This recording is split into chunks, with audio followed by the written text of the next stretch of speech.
అన్న big Boss journey ఒకసారి చెప్పండి అన్న, ఎలా అనిపించింది? ఫస్ట్ ఆఫ్ ఆల్ ఇక్కడికి వచ్చిన నా ఫ్యాన్స్కి అండ్ మీడియాకి థ్యాంక్ యూ సో మచ్. మీరు నాకు చాలా బాగా సపోర్ట్ చేశారు. నేను ఎప్పటి నుంచి మిమ్మల్ని మీట్ అవుతామని అనుకుంటున్నాను, బట్ కుదరలేదు.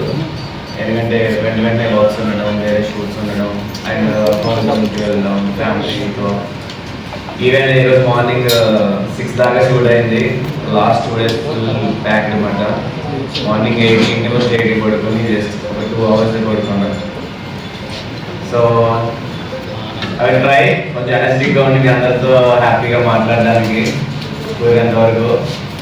And next Bigg Boss journey వచ్చేటప్పటికి సో అగ్ని పరీక్ష నుంచి స్టార్ట్ అయింది. And it's a very good opportunity, నా లైఫ్ టర్నింగ్ పాయింట్ అనమాట. సో వచ్చినప్పుడు అనుకున్నా I will do my best. నా పర్సనాలిటీ ఏంటి యాజ్ ఎ గేమర్గా కాదు, నా పర్సనాలిటీ ఏంటి అని చూపిస్తే నచ్చితే వాళ్ళే ఆలోచించి చూస్తారనుకున్నా. సో నా గట్ ఫీలింగ్ ఏదైతే ఉందో ఆబ్వియస్లీ గేమ్ కాకుండా యాజ్ ఎ పర్సన్ మనం నచ్చితే అది చూసి అందరూ కూడా ఎలా ఉంటే బాగుంటుంది అని అనుకునే చాలా మంది ఉంటారు. ఎందుకంటే మనం కూడా చాలా మందిని చూస్తాం బయట, యాజ్ ఎ పర్సన్గానే ఇష్టపడతాం.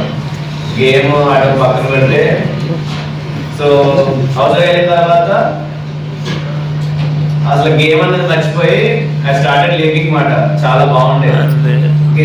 ఆబ్వియస్లీ మనం ఇప్పుడున్న వరల్డ్లో అందరికీ ప్రతిదీ ఫాస్ట్గా కావాలి and at the same time కొంచెం మనం అలవాటు పడిపోయాం అన్నమాట కంఫర్ట్ జోన్కి. బట్ బిగ్ బాస్ హౌస్లో ఏంటంటే లిమిటెడ్ రేషన్ ఇస్తారు. సో మన దగ్గర ఏమీ లేనప్పుడు లేదా చాలా కొంచెం ఉన్నప్పుడు ఎలా బ్రతకాలో నేర్పిస్తుంది. అండ్ డెసిషన్ మేకింగ్ కష్టమైన సిచ్యువేషన్స్లో ఎలా ఉండాలి లేదా మన అనుకున్న వాళ్ళతో ఎలా ఉండాలి. చాలామంది గొడవలు అవుతాయి. మనం గొడవలు అయినప్పుడు మన ఫ్రెండ్స్తో మాట్లాడుకోవాలి, ఈవెన్ ఫ్యామిలీ రిలేటివ్స్తో కూడా చాలా టైం తీసుకుంటాం. సో దాన్ని ఎలా సార్ట్ అవుట్ చేసుకోవాలి, ప్రాబ్లమ్స్ని కాదు మనం చూడాల్సింది మన బాగుండి అండ్ అసలు మనం ఇప్పటిదాకా ఎలా ఉన్నాం అది. జస్ట్ ఒక సిచ్యువేషన్ వదిలేసి ఒక ఇన్సిడెంట్ని వదిలేసి దాన్ని ఓవర్కమ్ చేసి సార్ట్ అవుట్ చేసుకుంటే లైఫ్ చాలా బాగుంటుందని మన బిగ్ బాస్ అయితే చాలా బాగా అనిపిస్తుంది.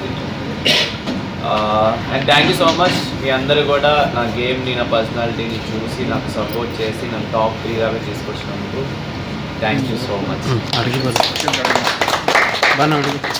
అండ్ బిగ్ బాస్ కూడా నేను ఖచ్చితంగా అసలు మాటల్లో చెప్పడం కన్నా నా కెరియర్ స్టార్ట్ అయిందంటే బిగ్ బాస్.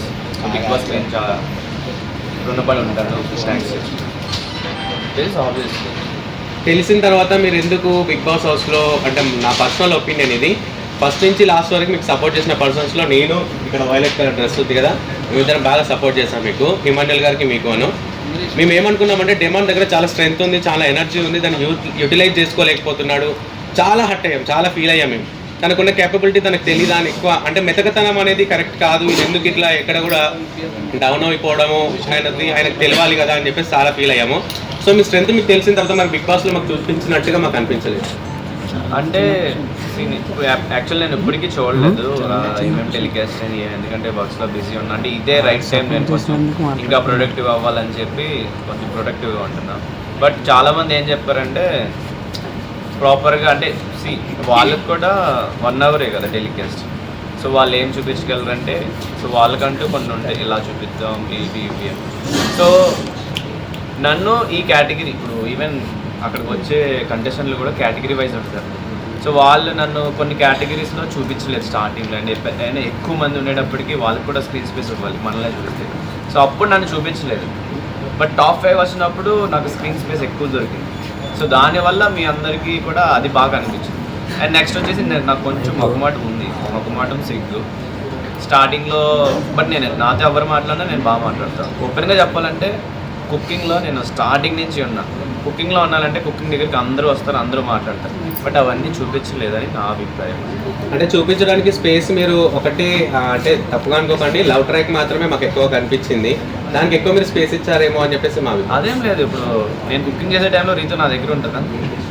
ఉన్నది చేస్తుంది కదా. అసలు రీతు చాలా తక్కువ టైం ఉండేది నాతో, ఆ తక్కువ టైం ఇది చూపించడానికి.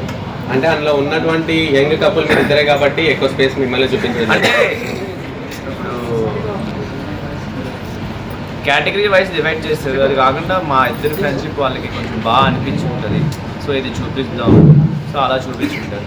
నేను స్టార్టింగ్లో అందరితోనూ ఉన్నాయి మూమెంట్స్. ఈవెన్ స్టార్టింగ్ 2 వీక్స్ చూసుకుంటే నన్ను టాప్ 4లో పెడుతుంది దివ్య కూడా. సో దివ్య కూడా అంటది అందరి వాడు అన్నట్టే ఉంది అని. మేబీ అది పక్కన పెడితే మనం ఇక్కడ ఎన్ని అనుకున్నా అక్కడికి వెళ్ళిన తర్వాత యాజ్ ఏ పర్సన్గా మనం ఎలా ఉంటామో అలాగే ఉండగలం. నేనైతే అలాగే ఉండగలను. యాజ్ ఏ పర్సన్గా కాకుండా గేమర్గా ఉండాలి అనుకుంటే అది రియాలిటీ షో. ఏదో జస్ట్ వచ్చి ఒక గేమ్ ఆడి వెళ్ళిపోవడం అంటే మనం డిఫరెంట్గా ఉండొచ్చు. బట్ 105 days ట్రావెల్ చేయాలి. సో ట్రావెల్ చేసినప్పుడు మైండ్లో ఒక్కటే అనుకుని గేమ్ అంటే మన హార్ట్ఫుల్గా మైండ్ఫుల్గా